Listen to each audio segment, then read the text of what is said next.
Heads up, this podcast isn't therapy. It's bold, blunt, and irreverent, but it's not a substitute for professional help. Full disclaimer is in the blurb below. Hey, it's Annie, and welcome back to another episode of Soul Path Alchemy. So, today we're going to cover the most manipulative sentence in dating. I'm just not ready. So, if you've ever been on the receiving end of that line, if you've waited, doubted yourself, or hoped someone would heal into loving you, this one is for you. We're going to go deep with good old-fashioned emotional truths. And if you like what you hear, I'd love if you'd consider following the show. It really helps, and it means these episodes reach more people who may need them. So stay with me till the end. It might just be the clarity you didn't know you were waiting for. So if they held your face, looked straight into your eyes, soft voice, maybe even a tear, and said the magic words, "I'm just not ready." And in that moment you felt both chosen and discarded, wanted but not enough, special but tragically timed, like you were the right person in the wrong chapter of someone else's unfinished novel. Welcome to the mindfuck that is emotional unavailability. Because here is the truth. I'm just not ready isn't a reason, it's a decoy, it's an emotional sleight of hand, a dressed up way of saying, I don't want this enough to be uncomfortable. It sounds very deep, but it's vague. It sounds caring, but it's self-protective. It wraps avoidance in faux vulnerability and it sells it to you as growth. Because let's be clear, readiness isn't a cosmic event. It's not delivered by Stork and it's not found on a vision quest in some South American country. It's either a yes or it's a no. And when someone says they're not ready, but they're still calling you, still touching you, still haunting your emotional inbox, what they mean is, I like access to you. I just don't want to be responsible for what I do with it. This is essentially a get out of intimacy free card played by someone who wants the benefits of connection without the demands of commitment. Someone who craves closeness but panics at the cost. It sounds honest, it sounds gentle, and it even sounds self-aware, but often, not always, but often, it's a weaponized half-truth. And the reason it works so well is that it just leaves the door a little ajar. Not slammed shut, not locked, just slightly open. Just enough for your hope to crawl through and pitch a tent. This one has just enough ambiguity to keep you orbiting, just in case they're ever ready. But readiness isn't a mystery, it's a mood, it's a choice. And if someone tells you that they're not ready, but they're still sleeping with you, texting you, or making you feel like maybe, just maybe they'll change, they're not being kind, they're being a coward. So this episode, it's for anyone who ever waited in the waiting room of not ready. Let's talk about the dodge, the dynamic, and the damage it leaves behind, and how to walk out of that room with your dignity intact. So why does this work so well? The psychodynamics of the dodge. So, I'm just not ready isn't just a line, it's a masterclass in emotional ambiguity. It's vague enough to avoid and sidestep commitment, but tender enough to make you second guess your gut. It kind of hits a sweet spot where accountability actually dies, but your empathy is activated. It sounds very gentle. It sounds like they're doing the work. They're not. Unless by work you mean Olympic level gymnastics of self-avoidance. This sentence is a psychological freeze frame. You stop asking questions because you don't want to seem needy. You stop expressing pain because you don't want to pressure them. You swallow your clarity in case your truth ruins their readiness arc. And maybe in the back of your mind, the fantasy starts spinning. Maybe one day when the stars align and Mercury exits retrograde and their inner child finishes therapy, maybe then they'll be ready and I'll be the one. No, here is the kicker. They are ready, just not for you. They're ready for casual, they're ready for convenience, they're ready for intimacy without investment, sex without stakes, connection without consequence. I'm just not ready is the sentence that lets them opt out without being the villain. It's the emotional exit strategy of someone who wants to keep the perks of being loved without having to show up for the labor of loving. And here's the psychodynamic truth behind it. They want closeness, but not the kind that costs anything, not the kind that might ask them to change, risk, reveal, or actually attach. So instead, they perform vulnerability, offer you just enough honesty to feel real, then they disappear behind a fog of not yet and some days. And if you're not careful, you'll spend months or years trying to decode it instead of just translating it into what it actually means. They're saying, this isn't a priority for me, but I'm too cowardly to say that out loud to your face. And let's face it, when someone really wants someone, they'll cross oceans, book flights they can't afford, rearrange their entire lives, quit their job, join a monastery if they have to. They'll find a way because love isn't confusing when it's real. Desire is not subtle. Hunger doesn't whisper, it roars. So no, they're not ready. They're just not ready for you. And that brings us to the psychodynamics behind the dodge, because I'm not ready is often the elegant cover story for something far, far messier underneath. Avoidant attachment, guilt avoidance, and control. So with avoidant attachment, the blueprint says closeness equals suffocation. With guilt avoidance, they know you're kind and they know you're all in, and they'd rather wrap their exit in soft language than face the discomfort of your disappointment. And with control, by declaring they're not ready, they get to control the pace, the tone, and the narrative, while you're left over functioning to prove you're worth the wait. And then there's the darker side, the softly spoken experts in strategic honesty, the ones who hide behind introspection like it's armor, the masters of the mindful slow fade. People who know this sentence works, who use emotional language to confuse your instincts, soften your outrage, and keep you loyal to a fantasy. They're fluent in just enough self-awareness to appear sincere, but it's all smoke and mirrors. Now, don't get me wrong, these aren't always bad people, but many are high-functioning cowards with consciences. People who don't want to hurt you, but really don't want to give anything up either. So they weaponize honesty, disguise retreat as emotional maturity, and watch you spiral while they walk away lovingly. And I'm saying that in parentheses. So let's be clear. Not everyone who says this is manipulative, but if they keep texting you, sleeping with you, flirting, and emotionally breadcrumbing you after the I'm not ready conversation, that's not softness, that's emotional cruelty with manners. So first let's look at avoidance in disguise, aka the connection addict with a commitment allergy. So they say, I want your love, your body, your loyalty, your presence, but I don't want the job of being your partner. They'll say things like this, I'm just not ready for something serious. I'm working on myself right now. I'm not in a place to commit, but I care about you so much. I've never felt this connection with anyone before. I just need time. Translation, I want all the perks of a relationship without the commitment or the pressure. What they're really saying is, I want access to your softness without having to meet you in my wholeness. I want the emotional comfort of a relationship. I want your care, your body, your emotional labor without the demands of true intimacy, transparency, or consistency. Please keep showing up for me while I stay conveniently unaccountable. So the core dynamics of this are a fear of engulfment masked as self-protection. They don't consciously set out to hurt anyone. They just panic when the intimacy they crave starts feeling real. The desire for intimacy with full exit rights is what they want. They like the feeling of being desired, but not the responsibility that comes with being desired by someone with needs. This is fantasy bonding. They'll say they've never felt this way before, but it's still not enough to act. And then there's an addiction to early stage intimacy. They're amazing at beginnings, love bombing adjacent, but not overtly manipulative. Think intense eye contact, 3 a.m. life stories, playlist sharing, talking about future trips, and then vanishing when you get attached.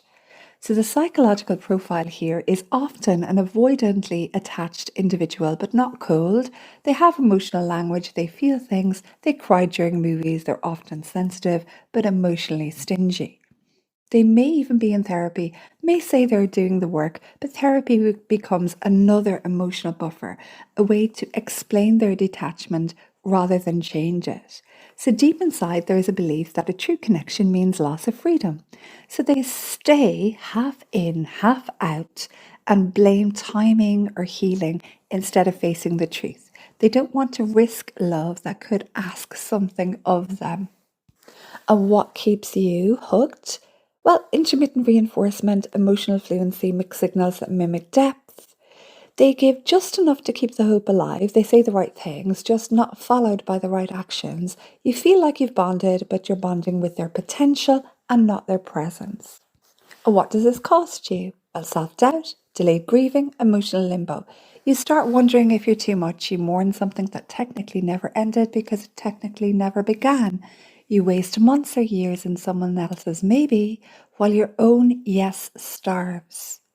So let me outline for you a fictional dating profile of the avoidant in disguise. Username: deep but distant 87. Age: emotionally frozen since 23. Location: your heart but temporarily. Status: it's complicated because I've made it that way. About me: I'm a tender soul who loves deep convos, forehead kisses, romantic playlists. I'm into you, just not enough to commit. I look at you like you're the only person in the world and then vanish for 3 days to process. Hobbies: saying I'm just not ready with tears in my eyes, staying up all night telling you my childhood trauma, then panicking when you get too close, needing space always, casually dating for clarity, using therapy words I don't fully understand. I'm looking for someone who will love me unconditionally, never ask for clarity, and wait patiently while I self-actualize. Must not require labels, expectations, or accountability. Bonus points if you can read my mixed signals and still stay hopeful. Fun fact: my ex still thinks we're in a relationship. I never officially ended it. I just faded slowly like a ghost. And now we come to cowards with consciences. So this is the gentle ghoster, the soft exit artist, the nice person who still wrecked you. And they really say, I don't want to hurt you, but I also don't want to stay. So these types say things like this: oh, you're amazing, but I'm just not in the right place. Oh, I'm scared. I can't give you what you deserve. Oh, you mean so much to me, and that's what makes this so hard. I think we both know this isn't quite right, but I still care about you very deeply. Translation: I want to feel like a good person while slowly exiting your life because I'm freaking out. I can't attach. I haven't worked on myself enough. And what they actually mean is, I know you want more, I've known for a while, but instead of ending things cleanly and being honest about my lack of commitment, I'm going to blur the ending, dangle vague maybes, and slowly erode your certainty because I can't tolerate the guilt of watching you hurt if I admit that I'm the one causing it. So the core dynamics here are conflict avoidant tendencies. They hate confrontation, not because they're kind, but because they're terrified of emotional mess and guilt. They're attachment confused. They're often stuck in the grey zone between not enough desire to commit and too much empathy to leave directly. And they're a performer of kindness. Everything is soft, ambiguous, gentle, but the result is death by emotional paper cuts. And how they blur the ending is they stop calling but say, oh, I'm just overwhelmed with work. They stop touching you but still say, oh, I miss you so much. They drop off emotionally but say, don't give up on me yet. And you, the kind empath that you are, hear all this and think, oh, they're struggling, I should hold space. No, you're being dragged through their inability to face themselves. This is gaslighting light, aka emotional misdirection. They won't say you're wrong, they'll just subtly erode your reality. You say, I feel like you're pulling away, and they'll say, why would you say that? I've just been tired lately. And then you'll say, this kind of feels confusing at the moment. They say, I thought we were just seeing where this goes. And then you'll ask, are we still doing this? And they say, oh, but I don't want to lose you. I'm just not sure what I want. Every answer is technically not a lie, but it's a dodge. A series of micro deflections designed to leave you confused but not angry, and they get to feel guilt-free. So the psychological profile of this individual is that they have high empathy, low courage, they're chronic self-image protectors, and they're moral contortionists. So they feel everything but avoid the discomfort of directness at all costs. Their worst fear isn't hurting you, it's been seen as the kind of person who would hurt you. They twist their own narrative to stay in the good girl, good guy vibe. That's what they want, even while they're doing real harm. And what keeps you hooked? Well, kindness as currency. They're quite nice, they're not mean, you feel guilty for even thinking of them as a problem. They have a lingering sweetness, they'll check in just enough, just saying enough soft things to keep you emotionally tethered. And they'll give you hope dressed as softness. You mistake their fear of hurting you for evidence that they care enough to stay. They don't. They just hate feeling like a villain. So, what does this cost you? It makes you emotionally disorientated. You start doubting your instincts, softening your boundaries, and rewriting your standards. There's a delayed detachment. You grieve in circles, trying to find closure they refuse to give.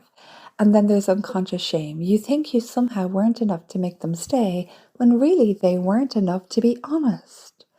So, the dating profile of the coward with a conscience, let's call it username soft exit soul 88, age old enough to know better, location somewhere between deep care and total avoidance, status emotionally present until further notice. About me, I'm kind, sensitive, just trying to navigate the complex terrain of human connection without ever being held responsible for how I affect others. I will hold your hand through your breakdown, kiss your forehead, and disappear the following week because my nervous system got overwhelmed. Oh no, I'm not emotionally unavailable. I'm just selectively accessible. I have a heart of gold, but a spine of jelly. Hobbies, writing long texts about how much you mean to me right before vanishing for 4 days, listening attentively, then doing absolutely nothing with that information, using phrases like honoring my bandwidth and sitting with the discomfort, apologizing profusely but never changing my behavior, ending things softly, slowly, and just ambiguously enough that you're not totally sure if we broke up. Looking for someone who will understand my complexity, forgive my indecision, and interpret my emotional breadcrumbs as spiritual depths.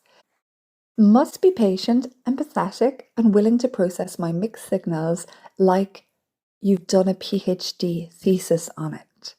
Fun fact, I once said I love you while pulling away emotionally and felt really proud of myself for being vulnerable. Okay, so let's compare and contrast these two types. So type 1 is the avoidant in disguise, type 2 the coward with a conscience. The avoidant in disguise says, I'm not ready while still sleeping with you, love bombing you on Thursdays and disappearing every long weekend to recalibrate. The coward with a conscience says, oh, you deserve better than what I can give, while crying into their chamomile tea and texting you just enough to stop you from moving on. Type 1 wants freedom and sex, type 2 wants empathy and forgiveness. Neither wants accountability. Neither wants to do the brave thing and say, I don't want to be with you and I'm not going to pretend anymore. The avoidant is often magnetic, intense, and weirdly good at eye contact. You feel seen until you realize they were just admiring their reflection in your admiration. The coward is thoughtful, soft-spoken, and brimming with insight. You feel safe until you realize that safety was an aesthetic, not a reality. The avoidant ghosts with flair. The coward ghosts with softness. Either way, you're still alone, still confused, and still staring at your phone like it's an oracle. And the worst part? Both types seem like good people. They're not cruel, they're not screaming at you, they're not breaking plates or gaslighting you with violence. They're doing something worse. They are wrapping emotional abandonment in the language of care, and they're hurting you politely. And that's why it's so hard to see, because no one ever warned you about the danger of people who mean well, but still choose themselves over truth. The core thing to look for here is indirectness. There should be a burning desire within you to kind of go, spit it out, just tell me the truth. So if someone says, I'm just not ready, and then continues to access your body, your heart, your time, and your emotional energy, that's not kindness. That is emotional exploitation with good manners. You don't need a maybe, you don't need a someday. You need someone who knows what they want and isn't afraid of choosing it. And if they're not ready, you walk because you are. What they say, I'm just not ready. What they mean, let's decode this, shall we? You're lovely, but I'm chasing someone else. Someone less available, someone who triggers my nervous system just enough to keep me engaged, but never actually asks me to show up. They also could be saying, I want sex without strings, and ideally, I'd like you to be grateful for it, Bonus points if you keep texting me sweet things afterwards so I can feel morally intact. Or they might be saying, I'm scared of my own feelings and you see too much of me. That's the real issue. You're emotionally perceptive. You clock the flickers in my eyes. You feel when I flinch. And honestly, that makes you dangerous because if you really see me, you might expect me to grow. Or they might be saying, I need a reason that makes me the victim every day of the week. Monday, childhood wounds. Tuesday, burnout. Wednesday, a recent breakup. Thursday, my ex texted. Friday, work stress. Saturday, I just can't give you what you need. Sunday, it's because the moon's in Pisces. It's not me, it's my trauma horoscope. Or they could be this type. I don't want to be with you, but I do want you emotionally loyal to me. I want you available, responsive. I want your validation on tap. I want to know you still care, still ache, still wonder, even while I date other people and call it finding myself. Or it could be the final one. I want to fuck you, but I will never commit to you. Not now, not when I'm healed, not when I'm 40 and ready, not when my therapist finally tells me I'm relationship material. Never. But I'll hint, I'll imply, I'll say things like, in another life. And you'll stay just long enough to keep me warm. Because here's the truth, I'm not ready is often the PR version of something much colder. You're convenient, but not my first choice. And the longer you stay and the more you teach them, they can have intimacy without investment, love without labor, sex without soul, and presence without purpose. So when you meet this behavior in an individual and they say, I'm just not ready, this is how to respond. And usually they'll say it right after sex, perhaps after you've opened your heart and told them you're all in, or perhaps it's the day after you met their family and thought, oh, finally. Maybe it's after they ghosted you and came back softly whispering, I miss you, but I'm still not ready. That's not a confession, that's a strategy. And the mature, grounded response isn't to nod empathetically, wipe their emotional brow and say, I understand. No, it's this.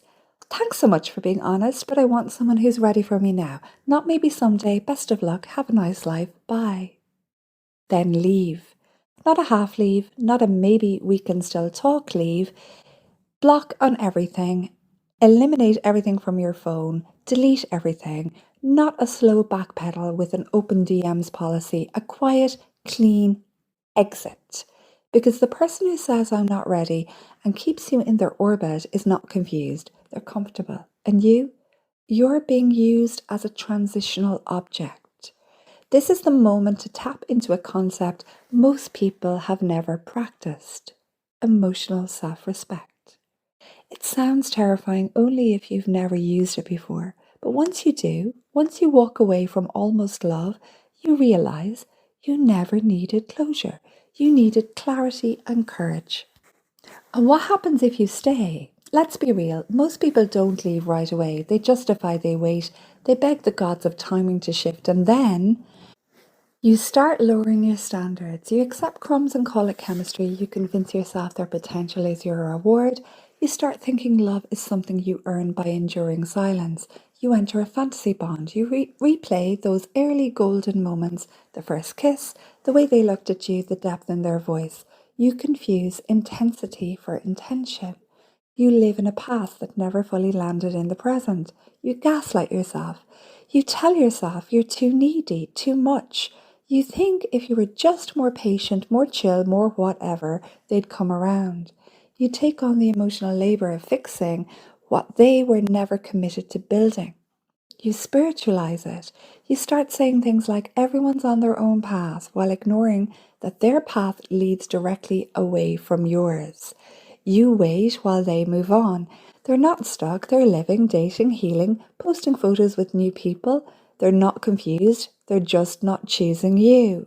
And the longer you wait, the more it costs you. Time, self-trust, dignity, the belief that love should feel like longing. It shouldn't. Let me give you a red flags recap. So, they'll say it after sex, you were good enough to sleep with but not to commit to. They'll say it after vulnerability, they can hold your heart but not carry it. They'll say it after ghosting you, they miss the attention, not you.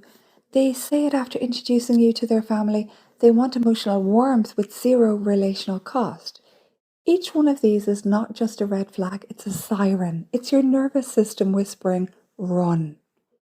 So saying I'm not ready isn't an act of emotional nobility. It's not a gentle way to protect you. It's a half-truth wrapped in guilt avoidance given to people who don't yet know how to walk the hell away. But now you do. So if you're in this situation, let me deliver the real talk you need to hear. And I do love you, and I am saying this with care. So look, someone who's not ready for you is not right for you. This isn't a tragic love story. This is emotional trespassing with extra cuddles. You're not a sabbatical stopover on someone else's healing journey. You're not the Airbnb for their self-discovery. You're not their part-time support system with a side of sex. You're not here to soothe them through their fear of love while they borrow yours. They're calculated. They're not broken. They're just unwilling to be honest. They're just not courageous enough to say no out loud because no ruins the image. And if they ruin the image, they have to confront who they really are. So instead, they keep you in limbo because using someone nicely still gives them what they want and keeps their conscience intact. And if hearing this stings, good. It means your soul is still working. It means that somewhere deep down, you already know what I'm saying.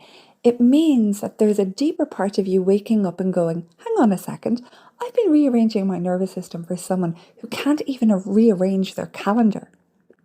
You don't need to be more patient. You don't need to prove how safe you are. You don't need to show them that you're different. You need to walk away. Because when someone says I'm not ready, but keeps taking from you, that's not vulnerability, that's theft. Plain and simple. So they told you they weren't ready, and for a while you believed them, you softened, you waited, and you shrank. You made yourself small. You made room in your calendar, your bed, your heart. You gave them a drawer. You gave them everything you possibly could, while they gave you plastic cutlery and paper plates and half a plan and a wish and a prayer. Here's the truth. They were ready to take from you. They just weren't ready to give to you. They were ready for the parts of you that felt good, your warmth, your humour, your devotion, your body, but not the parts that require courage. Because you, my love, are not a rehearsal. You're not a test drive, a placeholder, or a mindfulness checkpoint. You're not a training ground for emotionally lazy fugitives. You're the main stage, the big light, the full moon, the love story that does not beg for clarity. So, next time someone looks into your eyes and whispers, I'm not ready, let that be the moment you remember you are and leave. Because when you do, when you finally choose yourself over the maybe of someone else, you don't just walk away, you graduate. So the next time someone looks you dead in the eyes and says it, don't wait, don't shrink, don't hope they'll heal into the person that you think you need. That's not your job. Because the truth is, if someone isn't ready for you, they're not meant for you. And if they were ever going to be, they'd already be showing up for you. Let I'm not ready be the final line in the script, not the opening scene in your heartbreak. You're not here to audition for part-time love. You're the whole damn show. Walk out, close the door, and don't look back. So hey, I'm Annie. Thank you for listening to Soul Path Alchemy. Have a great day and go out there and respect the hell out of yourself.